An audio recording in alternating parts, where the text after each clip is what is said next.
Seguimos entonces ahora con el profesor, el economista José Antonio Roca. Vale. Bueno, en primer lugar, buenas noches y también, como señalaba el compañero, quiero agradecer a los organizadores la oportunidad, en este caso de charlar sobre algunas de las ideas de Raúl Sendic y un poco lo que consideramos su vigencia también para el momento actual. Nuestra charla, que intenta ser relativamente breve, vamos a tratar de cumplir con la palabra, la trataremos de dividir fundamentalmente en tres grandes aspectos.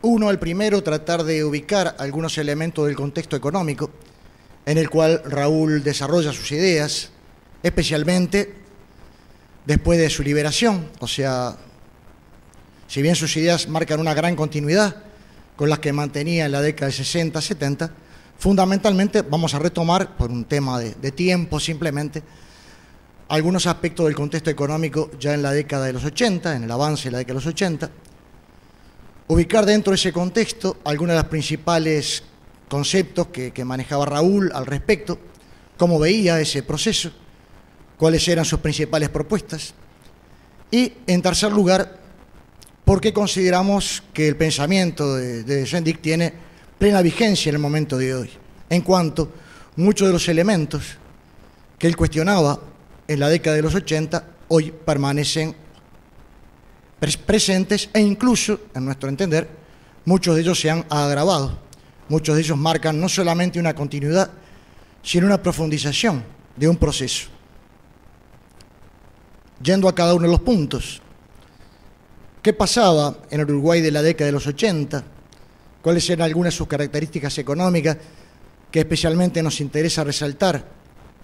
Por un lado, la dictadura militar había llevado los niveles de apertura de la economía uruguaya a un rango de prácticamente gran impunidad para el capital financiero, una gran apertura en el comercio de bienes, y ya en aquel momento se visualizaba, ya en aquel momento se comenzaba a desarrollar un proceso de extranjerización de la tierra.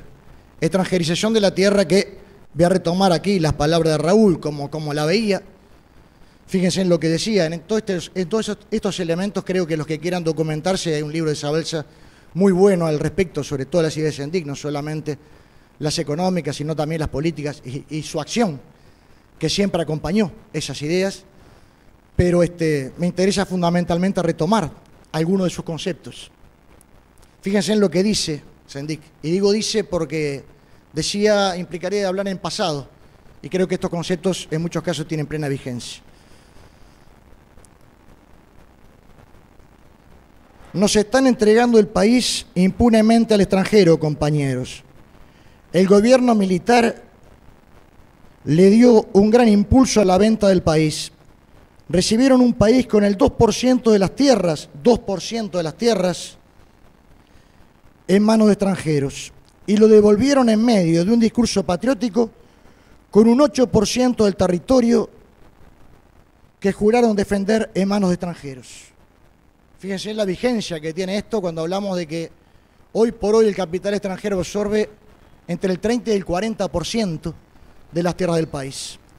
Y cuando hablamos de capital extranjero, no estamos hablando como a fines, porque a veces también se confunde por allí la historia. Algunos dicen, bueno, Uruguay a fines del siglo XIX vivió algo similar, pero en aquel momento estábamos hablando de inmigrantes que en muchos casos venían a radicarse en el país.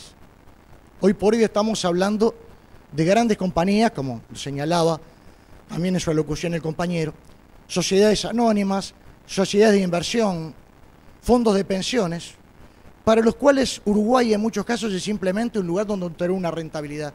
Les importa un pepino si después esa tierra se desertifica, si los ríos se contaminan, porque su objetivo es la ganancia y en muchos casos una ganancia rápida y segura. Esto es uno de los elementos que preocupaban a Raúl.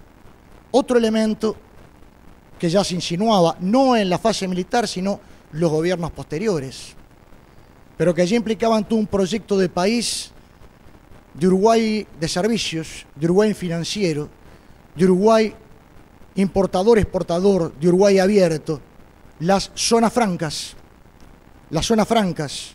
Fíjense lo que decía Raúl sobre las zonas francas.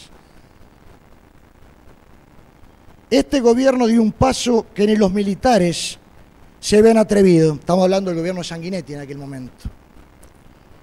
Para la extranjerización del país, la aprobación de la ley de zonas francas. Zona franca significa ceder un pedazo de territorio para que las grandes empresas extranjeras puedan instalarse allí, libres de acatar buena parte de las leyes nacionales.